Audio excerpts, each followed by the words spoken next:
it seems like we've been in this same conversation a few times about winning on the road. You get another chance tomorrow. What exactly does that do for your all's confidence, given, I mean, you don't play road games in the tournament, but how important is that? It would be huge for our team overall. Especially given that we've been in the two road games we've played, we've been in two dogfights and we've had our opportunities to win, and just unfortunately we didn't make enough plays in both instances in the last 4 to 5 minutes and didn't get enough crucial stops. So if we can learn from those two games and then come up with a win on the road, I think just for our collective spirit, I think it'll be big for us. Larry Vaught will go to you next, and Jerry Tipton. So kind of when you're talking about your collective spirit, that being big, does that mean there's some doubts or a little bit of lack of confidence right now, or that would just raise everything, just make everything better? No, I don't think that's the case. Like I said, in both games we were, like we felt like we could have won. We felt like we should have won, in fact. But I just know that. Excuse me. I just thank you. I just know that this is the SEC.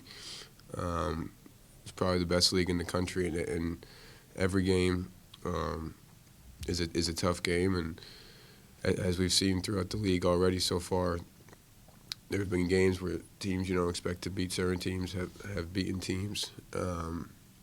And home court advantage is huge in the SEC, so it will be great for us to go, no matter who the opponent is, into any opposing arena and get a win.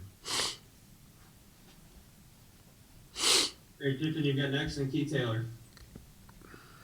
Kellan, maybe I'm sure you know, but Vandy has an odd home court. The benches are on the behind the baselines, and the fans are a little more removed from the sidelines. I'm wondering, as a player, how big a factor are things off the court as opposed to things inside the lines?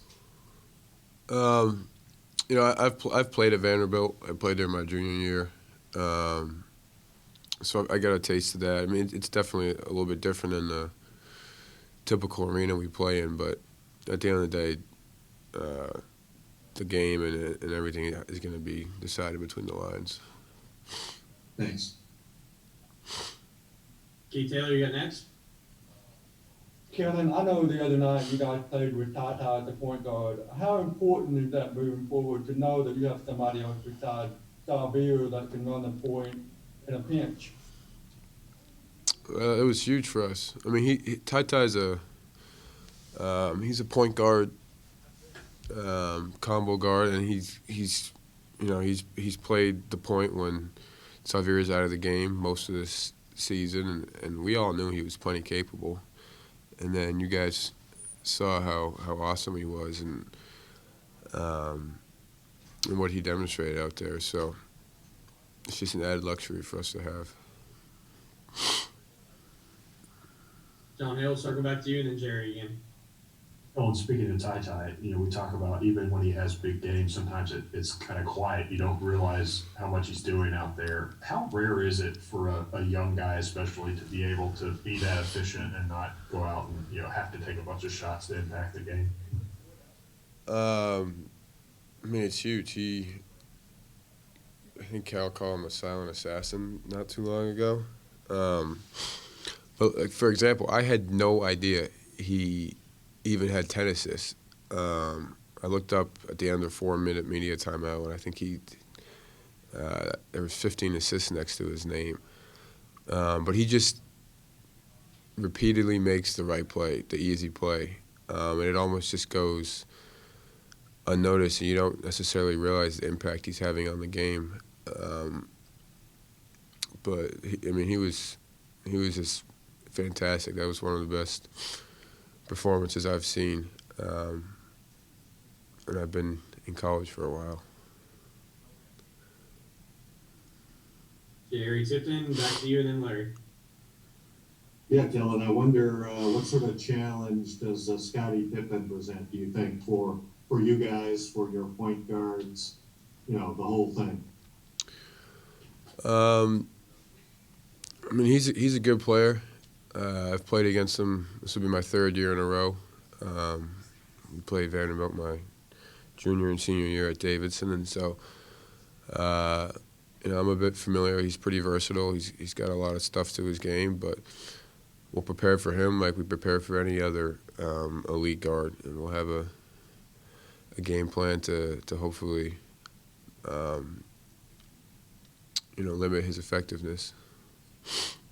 And if I could, Cal has mentioned you as a possible point guard option, if needed, pointing out you played against Kentucky as a freshman as a point guard, I believe he said, in the NCAA tournament.